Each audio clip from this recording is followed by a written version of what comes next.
जय श्री राधे, जय श्री श्याम। आज हम बड़ी ही सुंदर एक कथा वर्णन करने वाले हैं। वर्णन आया पद्म पुराण में गीता के 5वें अध्याय का महत्व, पंचम अध्याय का महत्व, कि गीता को पंचम अध्याय के पाठ से जीव का कितना बड़ा उद्धार होता है, कितनी बड़ी उसे प्रभु कृपा प्राप्त होती है। वर्णन किया कि एक मद्र देश में पुरुकुस नामक नगर में पिंगल नामक ब्राह्मण रहता था। वह ब्राह्मण वेद पाठी इतने दिव्य ब्राह्मण कुल में उत्पन्न हुआ था, लेकिन अपने कुल के स्वाध्याय को छोड़ करके, शास्त्रों का पठन छोड़ करके गीत गाने बजाने की कला में लग गया। ढोल इत्यादि, नगाड़े इत्यादि इस कला को उसने सीख लिया और इसी कला के चलते इतना प्रसिद्ध हो गया कि अब तो राजभवन में उसे निवास मिल गया। उसकी एक पत्नी अरुणा, जो घर पर ही सदैव निवास किया करती थी, अब वह पिंगल जैसे राजभवन में गया तो राजा के पास रह करके अब तो अन्य स्त्रियों के साथ में निवास किया करता था। राजा को अन्य लोगों के अभिमान उसका इतना बढ़ गया कि राजा को अन्य लोगों के प्रति भड़काने लगा।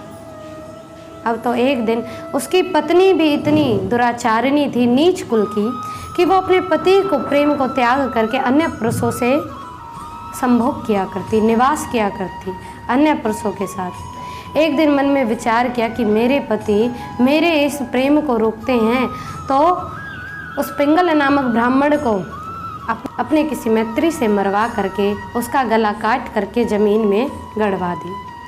वो मर कर के जैसे ही यमराज के पास पहुंचा, यमराज ने देखा कि तुमने तो बड़े कुकर्म किए हैं, इस कारण से कहा कि जाओ तुम वन में गिद्ध बन जाओ। उसे गिद्ध बना दिया और वह अरुणा स्त्री भी मर करके अपने बुरे कर्मों के कारण सुख पक्षिणी बनी। मतलब कि सुख कहते हैं तोते को, तो वो सुख पक्षिणी बनी और पक्षिणी बन करके वन में खाने के भोजन के लिए इधर उधर घूम रही थी कि गिद्ध की उस पर दृष्टि पड़ी और जैसे ही उस पर झपटा मारा कि वो पक्षिणी एक मनुष्य की खोपड़ी में जा गिरी। और जैसे मनुष्य की खोपड़ी वो जल से भरी हुई थी और उसी जल में वो जा गिरी। जैसे ही उसे मारने के लिए वो गिद्ध दोबारा से झपटा, वो गिद्ध अपने पूर्व जन्म को याद करके उस पर झपटा, और क्योंकि वो सुख पक्षिणी को देखते ही उसे अपना पूर्व जन्म याद आ गया था, इस कारण से वो अपनी स्त्री को मारने के लिए जैसे ही झपटा तो उस खोपड़ी का जल उस गिद्ध पर भी जा पड़ा। इतने में ही वहेलियों ने उस गिद्ध को वाणों से घायल कर दिया। वाणों से घायल किया। वो सुख पक्षिणी गिद्ध के तीखे नाखूनों से घायल होने के कारण उसी खोपड़ी में अपने प्राण त्याग गई और उसी जल के द्वारा वो गिद्ध भी वहीं प्राणों को त्याग गया। दोनों प्राण त्याग करके फिर यमराज के पास पहुँचे। दोनों अपने पूर्व जन्म को, पूर्व अपने अशुद्ध कर्मों को याद करके भयभीत होने लगे। लेकिन यमराज ने फिर देखा और कहा कि जाओ, तुम्हें अपने मनचाहे लोक में जाने की इच्छा प्राप्त होती है। फिर कहा, और दोनों के मन में संदेह हुआ कि महाराज हम किस कारण से अपने मनचाहे लोक में जा सकते हैं, हमने तो कोई पुण्य भी नहीं किया। तो कहा कि जब तुम जिस जल में गिरी थी, एक दिव्य ब्राह्मण जो सदैव गंगा के तट पर रहते, वट नामक वो ब्राह्मण सदैव गीता के पंचम अध्याय का पाठ किया करते थे।